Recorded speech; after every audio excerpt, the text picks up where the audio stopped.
नमस्कार।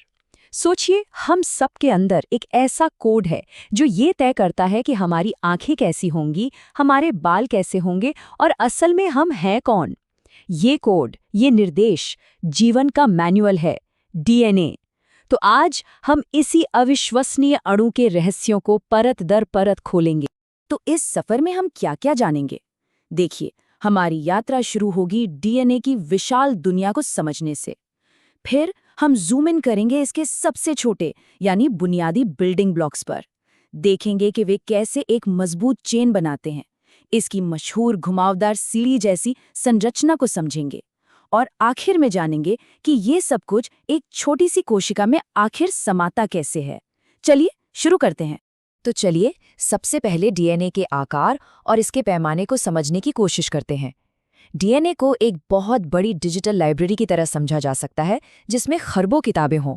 पर सवाल ये है कि ये लाइब्रेरी, ये जानकारी का भंडार आखिर कितना बड़ा है। अब स्क्रीन पर ये जो नंबर दिख रहा है 3.3 बिलियन यानी 330 करोड़, ये कोई छोटा मोटा नंबर नहीं है। जरा अंदाजा लगाइए ये नंबर किस चीज से जुड़ा है जो हम सब के शरीर के अंदर मौजूद है। जी हाँ, ये संख्या है हमारे जेनेटिक कोड के अक्षरों की, जिन्हें हम बेस पेयर कहते हैं। जरा कल्पना कीजिए 43 करोड़ अक्षर जो हमारी हर एक कोशिका में मौजूद हैं और ये बताते हैं कि हमारा शरीर कैसे बनेगा और कैसे काम करेगा। ये जानकारी का एक अथाह सागर है। अब इस बड़ी सी संख्या को थोड़ा और समझने के लिए चलिए इसकी तुलना करते हैं। एक बहुत छोटे से वायरस में सिर्फ 5000 अक्षर होते हैं। एक बैक्टीरिया जैसे ई कोलाई, उसमें लगभग 46 लाख अक्षर होते हैं। और फिर आते हैं हम इंसान, जिनमें 330 करोड़ अक्षर हैं। ये साफ दिखाता है कि जीवन जितना जटिल होता जाता है, उसकी जेनेटिक किताब उतनी ही बड़ी होती जाती है। तो सवाल ये है कि ये 330 करोड़ अक्षरों वाली इतनी लंबी चेन आखिर बनी किस चीज से है? इसका जवाब एक बहुत ही सरल से बिल्डिंग ब्लॉक में छिपा है, जिसे न्यूक्लियोटाइड कहते हैं। एक न्यूक्लियोटाइड को ना आप एक ईंट की तरह समझ सकते हैं, जिससे डीएनए की पूरी दीवार बनती है। जब ऐसी लाखों करोड़ों ईंटें यानी मोनोमर एक साथ जुड़ती हैं, तो डीएनए की एक लंबी चेन यानी पॉलीमर बनती है। चलिए अब इस ईंट को थोड़ा और करीब से देखते हैं। हर एक न्यूक्लियोटाइड के 3 हिस्से होते हैं। पहला है एक शुगर, जो इसकी रीढ़ की हड्डी की तरह काम करता है। दूसरा है एक फॉस्फेट ग्रुप, जो इसे दूसरी ईंटों से जोड़ने में मदद करता है। और तीसरा और सबसे जरूरी हिस्सा है नाइट्रोजनी बेस। ये वही अक्षर है जो हमारे जेनेटिक कोड को बनाता है। ये जो जेनेटिक अक्षर है ना, यानी नाइट्रोजनी बेस, ये 2 तरह के होते हैं। प्यूरिन, जो आकार में थोड़े बड़े होते हैं, उनमें आते हैं एडेनिन यानी ए और ग्वानिन यानी जी। और पायरिमिडिन, जो छोटे होते हैं, वे है साइटोसिन सी और थाइमिन टी। बस यही 4 अक्षर ए, टी, सी और जी जीवन की पूरी भाषा लिखते हैं। ठीक है, तो अब हमारे पास अपनी ईंटें आ गई हैं। अब देखते हैं कि वे जुड़कर एक लंबी मजबूत चेन कैसे बनाती हैं, जिसे पॉलीन्यूक्लियोटाइड चेन कहा जाता है। जरा इस डायग्राम पर गौर कीजिए। ये दिखाता है कि कैसे एक न्यूक्लियोटाइड का फॉस्फेट ग्रुप अगले न्यूक्लियोटाइड के शुगर से जुड़ता है। ये जुड़ाव बार बार होता है और एक मजबूत रीढ़ की हड्डी जैसी संरचना बनाता है, जिसे हम शुगर फॉस्फेट बैकबोन कहते हैं। और हमारे जेनेटिक अक्षर ए, टी, सी, जी इस बैकबोन से बाहर की तरफ निकले रहते हैं। इन ईंटों को जोड़ने वाले इस मजबूत केमिकल ग्लू को फॉस्फोडाइएस्टर लिंकेज कहते हैं। यही बॉन्ड डीएनए की चेन को इतनी स्थिरता देता है। ये बॉन्ड हमेशा एक खास तरीके से बनता है, एक शुगर के 5वें पॉइंट को अगले शुगर के 3रे पॉइंट से जोड़कर। बस ये याद रखना है कि ये जुड़ाव चेन को एक दिशा देता है। इसी 5 से 3 वाले कनेक्शन की वजह से डीएनए की चेन एक वन वे स्ट्रीट की तरह हो जाती है।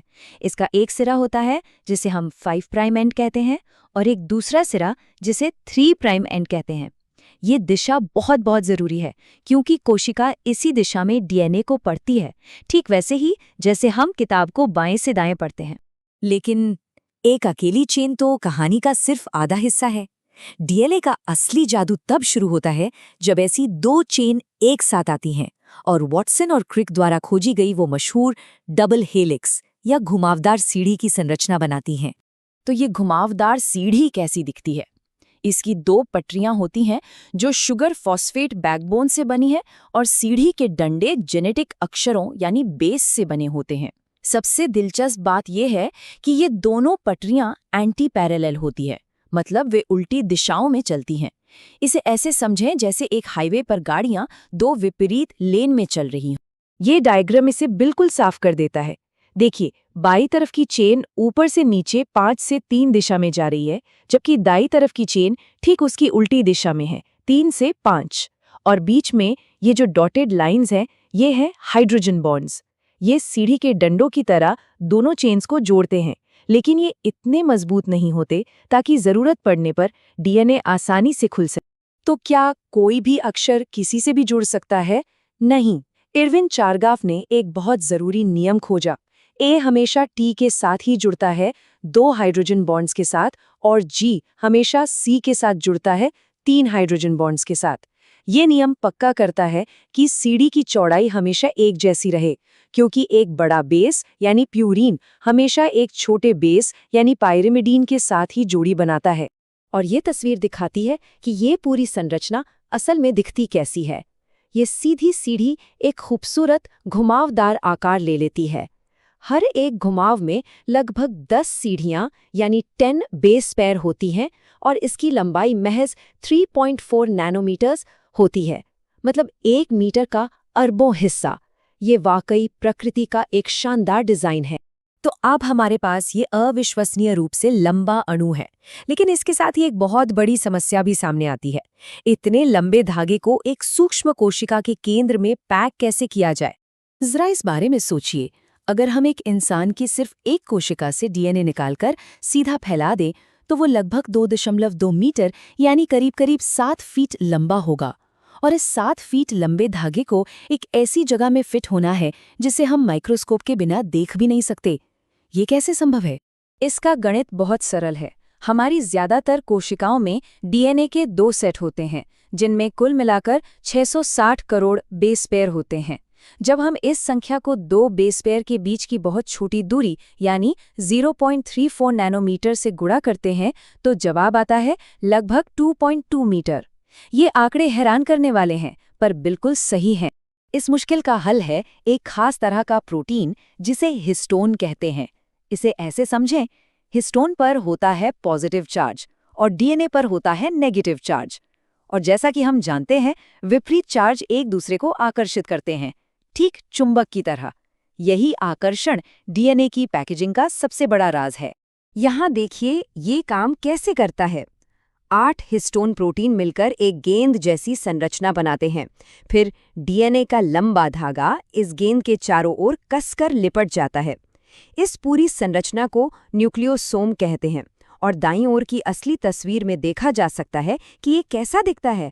बिल्कुल एक धागे में पिरोए हुए मोतियों की तरह। ये डीएनए को पैक करने का पहला और सबसे जरूरी कदम है। मोतियों की ये माला, जिसे क्रोमैटिन कहते हैं, आगे और भी ज्यादा कसकर पैक होती है। जो हिस्से ढीले ढाले पैक होते हैं उन्हें यूक्रोमैटिन कहते हैं। ये उस खुली किताब की तरह है जिसे कोशिका आसानी से पढ़ सकती है। और जो हिस्से बहुत कसकर पैक होते हैं उन्हें हेट्रोक्रोमैटिन कहते हैं। ये उस बंद किताब की तरह है जिसका अभी इस्तेमाल नहीं हो रहा है।